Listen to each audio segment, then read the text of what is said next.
అందరికీ నమస్తే అండి. గాయత్రిక హోమ్కి స్వాగతం. ఈరోజు వీడియోలో 2025 సంవత్సరంలో శ్రీరామనవమి ఎప్పుడు వచ్చింది, తేదీ ఏంటి, తిథి అలాగే నక్షత్ర సమయాలు ఏమిటి, అలాగే పూజ చేసుకోవటానికి శుభ సమయం ఏమిటి, అభిజిత్ లగ్నం ఎప్పుడు వచ్చింది, అలాగే వివాహం కాని వారు ఈ రోజున చేసుకోవాల్సినటువంటి పరిహారాలు ఏంటి, పాటించవలసినటువంటి నియమాలు ఏమిటి, నైవేద్యం ఏం సమర్పించాలి, అలాగే భద్రాచలంలో స్వామివారికి పూజ చేసే సమయాలు ఏమిటి అనేదంతా కూడా ఈరోజు వీడియోలో డీటెయిల్గా చెప్పబోతున్నాను.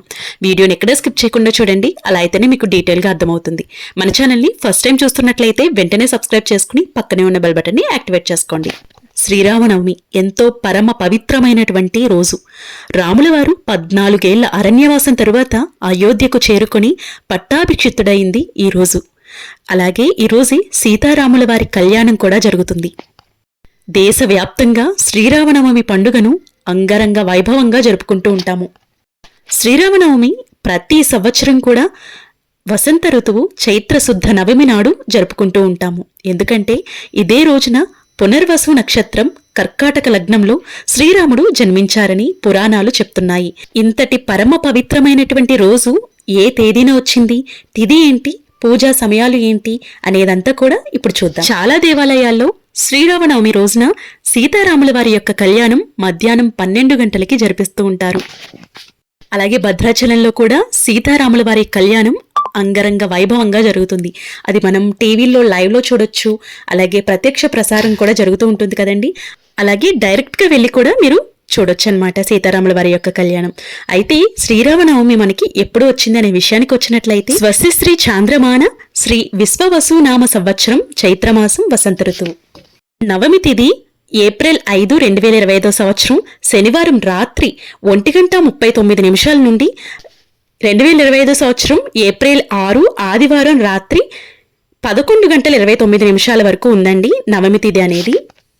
కాబట్టి 2025 సంవత్సరంలో శ్రీరామనవమి పండుగ మనం ఏప్రిల్ 6 ఆదివారం రోజున జరుపుకుంటాము.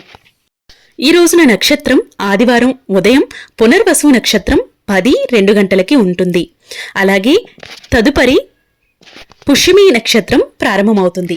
ఇక అమృత గడియలకు వచ్చేటప్పటికి తెల్లవారుజామున 3:38 నుండి 5:14 వరకు ఉందండి. అలాగే 7:41 నుండి 9:16 వరకు ఉంటుంది. అయితే అభిజిత్ ముహూర్తానికి విషయానికి వచ్చినట్లయితే ఉదయం 11:50 నుండి 12:40 వరకు అభిజిత్ ముహూర్తం అనేది ఉందన్నమాట.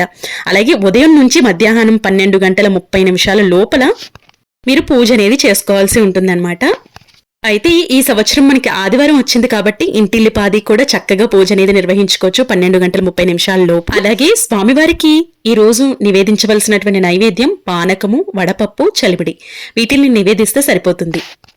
ఇవి ఎలా తయారు చేయాలి అనేది నేను నెక్స్ట్ వీడియోలో లేదంటే నెక్స్ట్ షార్ట్లో మీకు అప్లోడ్ చేస్తాను. మీకు చాలా యూస్ఫుల్గా ఉంటుంది.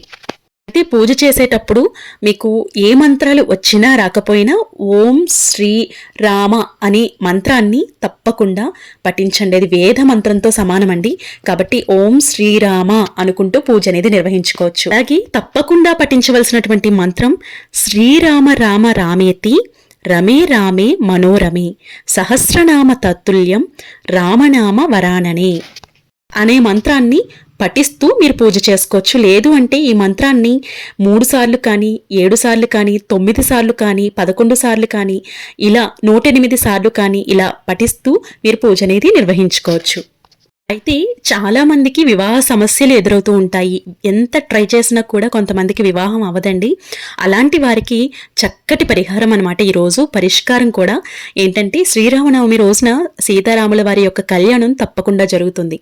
ఆ కళ్యాణ వేడుకల్లో పాల్గొన్నా, లేదు అంటే వివాహ కార్యక్రమం చూసినా, లేదు అంటే అక్కడ వివాహానికి ఉపయోగించినటువంటి అక్షింతలు ఏవైతే ఉన్నాయో, స్వామివారి పూజలు ఉపయోగించినటువంటి అక్షింతలు ఏవైతే ఉన్నాయో ఆ అక్షింతల్ని కనుక మీరు మీ పెద్దవాళ్ళ చేత వేయించుకుంటే త్వరగా వివాహం అనేది జరుగుతుందండి. వివాహ సమస్యలు, ఆటంకాలు అన్నీ కూడా తొలగిపోతాయి.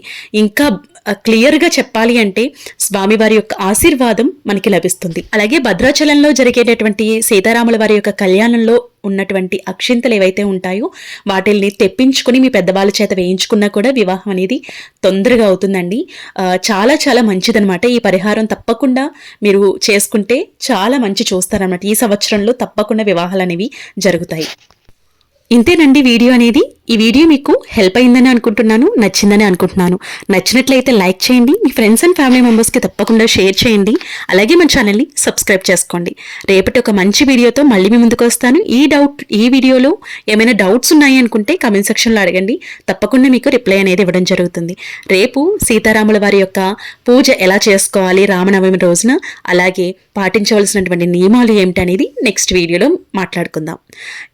ఇవాళకైతే ఇదే వీడియో అండి. రేపటి వీడియోలో మళ్ళీ కలుద్దాం. అప్పటి వరకు నమస్తే, మీ గాయత్రక్క.